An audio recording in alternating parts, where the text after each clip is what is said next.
학어집 24강 지난 시간에 이어서 날짐승에 대해서 살펴보도록 하겠습니다. 이번 시간에는 꿩과 비둘기입니다. 치라 꿩이라 우요 문체고로 명활 화충이요 기상 여계고로 우활 산계라 명우 사냥하니 기성 각각이로다. 기세 문체가 있는 고로 이름하기를 화충이라 하고 그 모양이 닭과 같은 고로 또 이르길 산의 닭이라 산계라 이르는 산의 양지 쪽에서 오르니 그 소리가 각각 이러구나. 구라 비둘기라 구지의물이 성절 불능 구속으로 혹거 작지 성소하니 성성환으로 오다. 비둘기라 비둘기의 그 인물됨이 동물됨이 그 성질이 졸렬해서 능히 둥지를 얻지 못하는구로 혹 까치가 만들어낸 둥지에 거하니 그 소리 낼 때 비를 부르는구나. 다소 어려운 한자 몇 가지 한번 살펴보도록 하지요. 치자 꿩치입니다. 앞에 화살시 뒤에 새추죠. 꿩의 기시 문체도 납니다만 아주 화살같이 아주 날카롭다, 날래다 뭐 이런 표현 그걸 형상화하는 그 글자입니다. 채 빛날 채자 화 꽃화 빛날 화 모양상 각각 문각자이기도 합니다만 각각이라고 해서 소리를 형상하는 의성어 표현입니다. 구 비둘기 구 졸렬하다 할 때 졸렬할 줄자입니다. 구 옳다 만들다 구죠. 소 둥지소 석자에 세 조자를 합친 까치작 소리 낼 때마다 환우 환 불을 환 비를 부른다. 꿩은 새 중에 아주 굉장히 화려한 새죠. 암컷 꿩을 뭐라고 그러나요?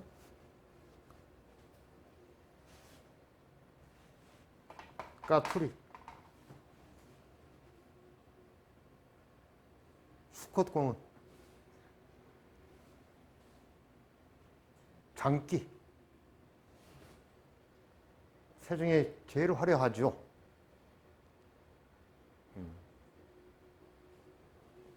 그 표현을 그대로 하고 있습니다. 기세 문체가 있습니다. 그 작공의 기술 보면 정말 뭐 태극 문양인지 온갖 오색 뭐 영롱하죠. 아주 막 색깔이 화려하고. 그래서 너무 화려하기 때문에 화충이라고 합니다. 이름하기를. 이 화자라고 하는 것이 한자를 공부를 하다 보면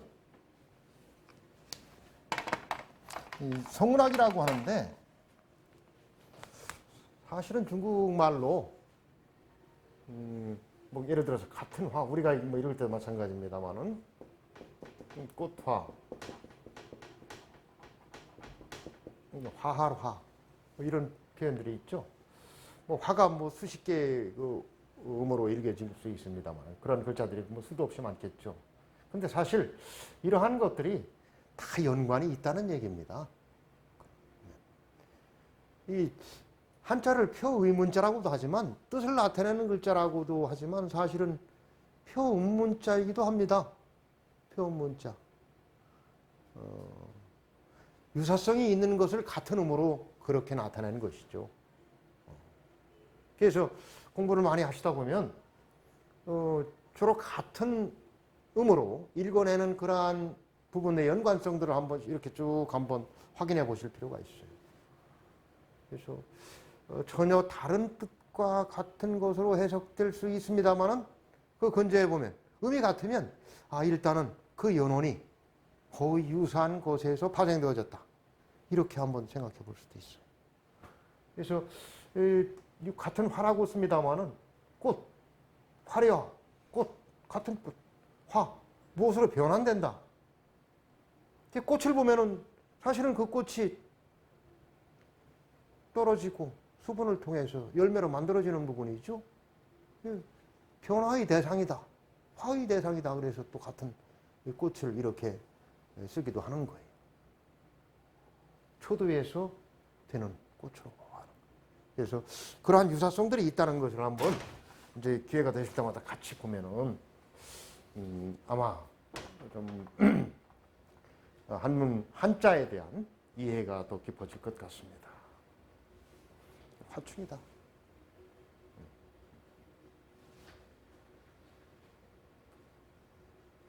본래로 보는 겁니다, 사실. 근데 그 모양이 뭐 같아? 닭과 같죠? 닭은 날지 못하는 꽁이죠. 닭이 날면 꽁이 되는 거고. 그래서 산에 있는 꽁이다. 꽁은 들에 있지 않습니다. 산에 있는 거예요.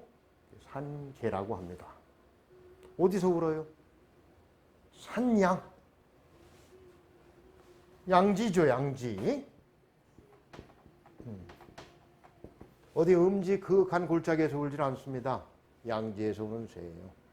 화려하기 때문에 깃들이는 것도 활동하는 것도 그렇게 밝고 활력이 넘치는 곳에서 우러대는 거죠. 꽁이라고 하는 것이 그만큼 굉장히 화려하게 보는 겁니다. 주역을 공부하시다 보면 이러한 이태택이라고 그래서 아니 이 화죠. 불을 나타내는 형상이죠. 건군감리할 때 요 이자를 씁니다. 떠날 이자예요. 떠날 이자. 떠날리가 아니고 이거 걸릴 이자라고 해요. 이러한 형상을 가지고 있는 것 건군감리할 때 바로 이라고 합니다. 건군감리. 하늘, 땅, 물, 불. 물이 감이고 이가 불이에요. 바로 꽁이 바로 이라고 하는 불을 나타내는 동물입니다. 그래서 불이 얼마나 환하고 화려합니까? 꽁이 바로 그 불과 같이 화려함을 상징하는 그러한 동물이다. 그래서 이 꾀를 이 꽁치로 이렇게 해석합니다. 그렇게 화려한 거예요. 바로 산의 양지, 음지가 아닌 양지에서 우르대고 그 소리가 아주 또 맑고 길어서 각각이라고 하는 것 원래는 뭐 대골각, 문지방각 이렇게도 합니다만은 이 각각이라고 하는 것은 소리를 나타내는 의성어이기 때문에 뭐 거기에 큰 의미는 두지 않아야 될 것 같습니다. 그 소리가 그만큼 맑고 높더라 이런 표현이죠. 까치라고 하는 것은 그와 같이 양의 상징이고 불까지 이어집니다. 그 정도로 아주 화려한 것이다. 비둘기죠. 비둘기. 이 비둘기라고 하는 것이 너무 섬세하지를 못하고 차분하지 못한 그런 성격을 가지고 있습니다. 우리가 졸렬하다라고 하는 표현을 쓰죠.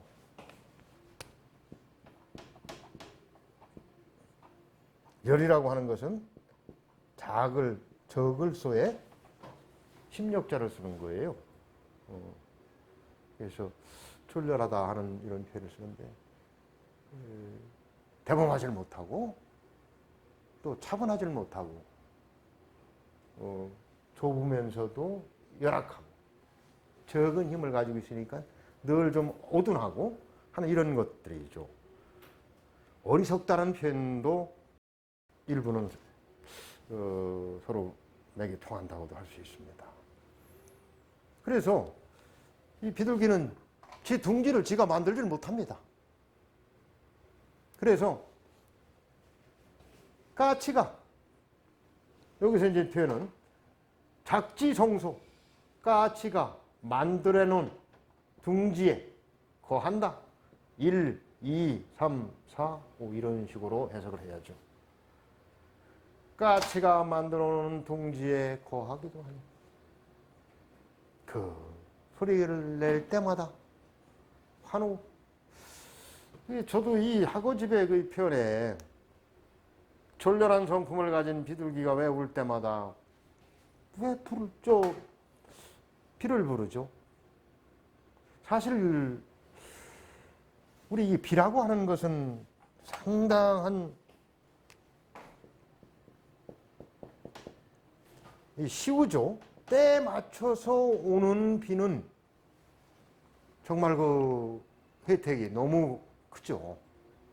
이번에 내렸던 뭐 장맛비긴 했습니다만은 너무 가물음에 장맛비가 오므로 인해서 정말 이것은 시우가 되는 거예요. 그때에 맞춰서 내린 비라는 거죠. 근데 평상시 이 비라는 것은 일부 좀 음산하고 이런 것들을 표현하기도 합니다. 비가 많이 와버리면 사람들의 활동력이 떨어지게 되고 그로 인해서 사람들의 마음들이 음산하죠. 비가 많이 오는 그런 지역, 습한 지역에 있는 사람들이 우울증이 많이 걸리는 이유가 바로 그런 요인일 수도 있습니다. 저쪽 적도를 중심으로 해서 그렇게 덥고 강렬한 태양에 노출되어 있는 그러한 지역에서는 우울증이 생기지 않는다고 그러죠. 최소한 북위 50도 이상 뭐 이러한 지역에 있는 이런 사람들이 우울증이 많이 걸리는데 결국은 이 비라고 하는 것이 어떤 그 음산한 기운을 나타내는 그런 뜻이기도 합니다. 결국 비둘기라고 하는 것이 왜 비를 부를까? 제 나름대로의 해석에는 이 비둘기의 이러한 졸렬한 성품, 그러한 것이 음산한 기운을 가지고 있기 때문에 결국 어떤 자연의 기상이긴 합니다만은 그러한 비둘기들이 왕성하게 자꾸 소리를 질러내는 그렇게 될 경우에는 음산한 기운을 가진 비를 불러들인다. 이렇게 아마 해석이 될 것 같습니다. 비둘기는 꿩에 비해서 상대적으로 음과 양의 그러한 대비되는 개념으로 해석을 하는 것이죠. 꿩이라고 하는 것은 정말로 화려한 것. 비둘기라고 하는 것은 제 집도 짓지 못할 정도로 남의 집에 가가지고 대신 기거할 정도의 그러한 역량을 가지고 있으면서 또 시우를 부르는 것이 아니고 소리 지를 때마다 그렇게 사람을 우울하게 만드는 비를 부른다라고 한다면 어떤 의미에서는 상당히 좀 상대적인 그러한 꿩과 비둘기의 대비를 이렇게 학어집에서는 표현하고 있습니다. 근데 꿩이 좋다, 비둘기가 좋다 이리적으로 얘기는 할 수 없죠. 화려한 것이 좋습니까? 아니면 조금은 우울하고 그러면서도 또 차분한 이러한 부분이 또 어느 면에서는 적당하게 있어야 되는 것이죠. 그래서 이 치와 구, 이 두 날짐승을 통해서 과연 우리의 삶도 한번 이렇게 관조해 볼 필요가 있습니다. 꿈과 같이 그냥 화려함만 계속 구가하면서 그것만 구하면서 살아가는 삶. 비록 내 삶에 내 가진 능력이 나 하나 제대로, 우리의 가정 하나 제대로 건사하지 못할 정도의 능력을 가지고 있으면서 우울하긴 하지만 그래도 그러한 질곡의 과정을 또 경험하고 그로 인해서 진정한 화려함이 무엇인지를 깨닫는 또 그러한 삶 역시 오히려 더 완성되어지고 또 성취되어지는 그런 삶이 아닐까 하는 생각을 가져봅니다. 사람이 늘 화려할 수는 없습니다. 화려한 과정이 있으면 또 어렵고 힘든 과정을 거치게 되어 있죠. 승승장구라는 표현이 있습니다만 승승장구만 할 수 없죠. 탄탄대로만 나에게 준비되어 있는 것이 아닙니다. 이제 앞으로 인간의 수명은 120, 150까지 간다고 그러죠. 몇 년간의 어려움, 몇 년간의 좌절 빠지지 않고 늘 아주 적절한 조화 속에서 질곡이 있으면 언젠가는 영예가 있는 그러한 것이 예비되어 있다라고 생각을 하고 치와 구, 꿩과 비둘기의 이러한 삶 속에서 그러한 특성 속에서 우리의 삶을 한번 되새기는 그런 시간이 되면 좋지 않을까 하는 생각도 가져봅니다. 과거의 성국법에 의해서 한번 읽어보도록 하죠. 지라 우자문체고로 명활화충이요 기상여계고로 우활산계라 명호사냥하니 기성가까이로다. 까치라 기세의 문체가 있는 고로 화충이라 이름하고 그 형상이 닭과 같은 고로 산의 닭이다 이런다. 산의 양지 쪽에서 울어서 그 소리가 각각하구나. 구라 구지의머리 성절불능 구속어로 호고 작지 성소하니 성성환우로다. 비둘기라 비둘기의 물됨이 성질이 졸렬하여서 능히 둥지를 얻지 못하는 고로 혹 까치가 만들어내는 둥지에 거하니 성성 소리를 낼 때마다 비를 부르는구나. 꿩과 비둘기의 삶을 통해서 우리 인생도 한번 새겨보는, 다시 한번 새겨보는 SNS 타임즈 시청자 여러분 되셨으면 좋겠습니다. 감사합니다.